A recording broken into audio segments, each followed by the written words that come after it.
दरम्यान या संपूर्ण प्रकरणामध्ये कळीचा मुद्दा ठरला तो म्हणजे तनिषानं रुग्णालयात पोहोचल्यानंतर वाट पाहणं।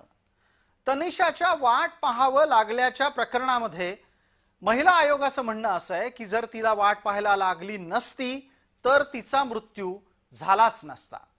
प्रत्यक्षात कोणत्याही रुग्णाचा मृत्यू का होतो हे डॉक्टरांव्यतिरिक्त कोणी सांगू शकत नाही। महिला आयोगाच्या अध्यक्षा डॉक्टर नाहीयेत, पण त्यांनी तसा निष्कर्ष काढलाय आणि या प्रकरणामध्ये रुग्णालयानं हा निष्कर्ष फेटाळला आहे।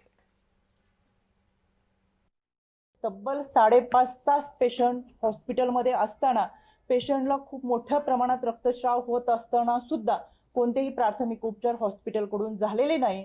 डॉक्टरांनी पेशंटच्या नातेवाईकांना सांगितलं की तुमच्याकडे जे काही औषध असेल, हा रक्तस्राव होऊ नये म्हणून यासाठी तुमच्याकडेच काही औषधं असतील किंवा तुमच्या जवळचे जे काही टॅबलेट असतील ते घ्या आणि तुम्ही तुमच्या पद्धतीने पेशंटवरती उपचार करा।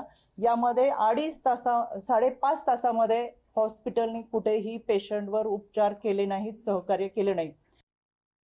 जर कदाचित 5.5 तासामध्ये रुग्णाला भरती करून घेतलं असतं तर रुग्णाचा जीव वाचला असता।